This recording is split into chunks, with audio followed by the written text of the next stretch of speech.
Lahore chamber of commerce میں international Islamic guidance centre کے زیر اہتمام نزول قرآن کنونشن کا انعقاد کیا گیا، جس میں مختلف مذاہب اور مختلف شعبہ جات سے تعلق رکھنے والی ممتاز شخصیات نے بڑی تعداد میں شرکت کی۔ پروگرام کا آغاز تلاوت قرآن پاک سے کیا گیا۔ تلاوت کے بعد انٹرنیشنل اسلامک گائیڈنس سینٹر کے پریزیڈنٹ مسٹر عامر قمر ملک نے قرآنک کمانڈز اور عظمت قرآن پر بریفنگ دی۔ انہوں نے کہا کہ آج دنیا میں تیزی کے ساتھ لوگ قرآن کی طرف آ رہے ہیں۔ اسلام مقبول ترین دین بنتا جا رہا ہے۔ پاکستان کے نوجوانوں کو آگے بڑھ کر منصب قیادت کو سنبھالنا ہوگا۔ اس مقصد کے لیے میں نے قرآنی کمانڈز کو 3 زبانوں کے ترجمے کے ساتھ مرتب کیا ہے۔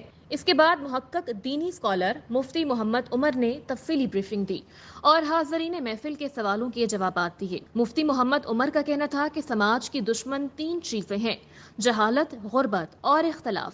اور آپ دیکھیے اقبال اسی حقیقت کو یوں بیان فرماتے ہیں: بیان میں نقطہ توحید آ تو سکتا ہے، تیرے دماغ میں بت خانہ ہو تو کیا کہیے۔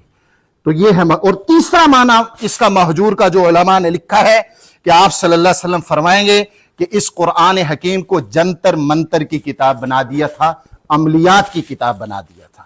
اب میرے نوجوان دوستوں، بزرگوں اور معزز بہنوں، ذرا سوچو تو صحیح، ہم لوگ کیا ان میں سے تو نہیں ہیں جنہوں نے قرآن حکیم کو مہجور بنایا ہوا ہے؟ اور دوسری بات، قرآن حکیم کے بارے میں قرآن کہتا ہے کہ ہدی للناس، یہ کتاب صرف مسلمانوں کی کتاب نہیں ہے۔ ذرا اپنی نسبتوں پہ غور کیجئے جو قرآن حکیم کو ماننے والے ہیں۔ رب کا تعارف کروایا، الحمدللہ رب العالمین، میرا اور آپ کا رب رب المسلمین نہیں، رب العالمین ہے۔ اور جب بیت اللہ کا تعارف کروایا تو ان الفاظ کے ذریعے سے کروایا کہ ان اول بیت وضع للناس للذی ببکۃ مبارکا وہدی للعالمین، بیت اللہ ہدی للعالمین ہے۔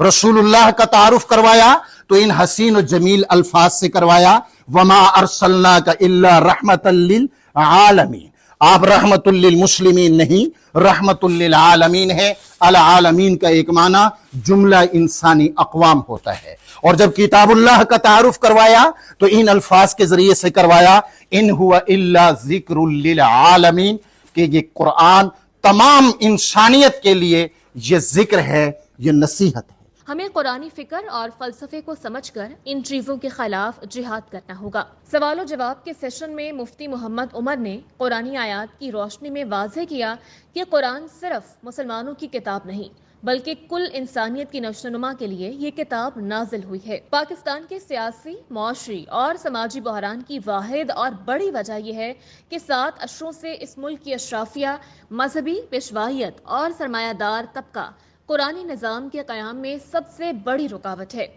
ایک مثبت تبدیلی کے لیے ضروری ہے کہ قرآنی تعلیمات کی اساس پر سب کے سب مل کر عقل اور شعور اور نظم و ضبط۔ لیکن افسوس یہ ہے کہ ایک کمانڈ کو بھی، اس کمانڈ کے وہ معانی، وہ کنسپٹس، وہ مطالب، وہ معارف جو محمد الرسول اللہ صلی اللہ علیہ وسلم نے صحابہ کو سمجھائے، ہم میں سے شاید کوئی ایک آدمی بھی ان کو نہیں سمجھتا ہے۔ اور اس کی وجہ کیا ہے؟ ساری زندگی ہماری گزر چکی ہے لیکن ہم فکر مند نہیں ہوئے کہ اس قرآن کو سیکھا جائے۔ یہ پچھلے دنوں میں ٹی وی پہ دیکھ رہا تھا، ہمارے ایک بڑے معزز شخصیت ہیں، وہ آپس میں بحث کر رہے تھے۔ بحث یہ چل رہی تھی کہ قرآن بہت مشکل ہے، اس کو سمجھنے کے لیے کسی مولوی صاحب کے چرنوں میں حاضر ہونا پڑتا ہے، جانا پڑتا ہے، بڑی محنت کرنی پڑتی ہے، تب جا کے کہیں سمجھ میں آتا ہے۔ میرے بزرگوں، میری بہنوں، میرے نوجوان دوستوں، یہ ایک خطرناک سوچ ہے جو 75 سالوں کے اندر اس قوم کے ڈی این اے کے اندر ڈالی گئی ہے کہ جو جتنا نیک ہے وہ اتنا قرآن سے دور ہے۔ اس سے ڈر لگتا ہے کہ میں نے اگر آج خود قرآن پہ غور شروع کر دیا تو میں کہیں گمراہ ہو جاؤں گا۔ آپ نہیں جانتے، کیونکہ میرا تعلق جو ہے دونوں سائیڈوں سے ہے، مصر سے بھی ہے، ملا سے بھی ہے، تو وہاں کی کیا جو نفسیات ہیں وہ میں بخوبی جانتا ہوں۔ مستقل ایک سوچ موجود ہے کہ اگر آپ نے خود سے قرآن پڑھنا شروع کیا تو آپ گمراہ ہو جائیں گے۔ اس پہ مثالیں بھی دی جاتی ہیں۔ اس حوالے سے میں یہ کہنا چاہتا ہوں، یہ چند دن پہلے یہ ٹی وی پہ یہ بحث چل رہی تھی، اس پہ دلائل دیے جا رہے تھے کہ اپنے طور پہ جو قرآن کو پڑھتا ہے وہ گمراہ ہو سکتا ہے۔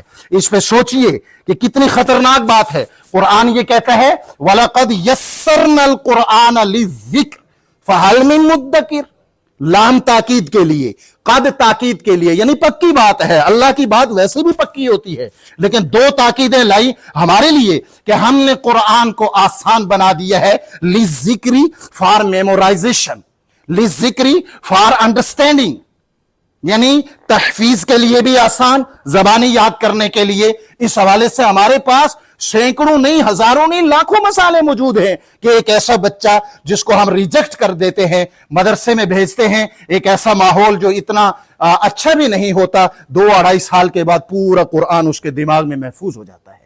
تو یہ آسان ہے۔ LCCI کے پریزیڈنٹ مسٹر کاشف نے بھی اپنی گفتگو میں تعلیمات قرآنی کی اہمیت پر روشنی ڈالی اور کنونشن کو نظم و ضبط اور حسن انتظام کے ساتھ تکمیل تک پہنچایا۔ آخر میں مفتی محمد عمر نے دعا کے ساتھ اس کنونشن کو مکمل کیا۔ ملک استحکام، کشمیر اور فلسطین کے متاثرین کے لیے دعا کی گئی۔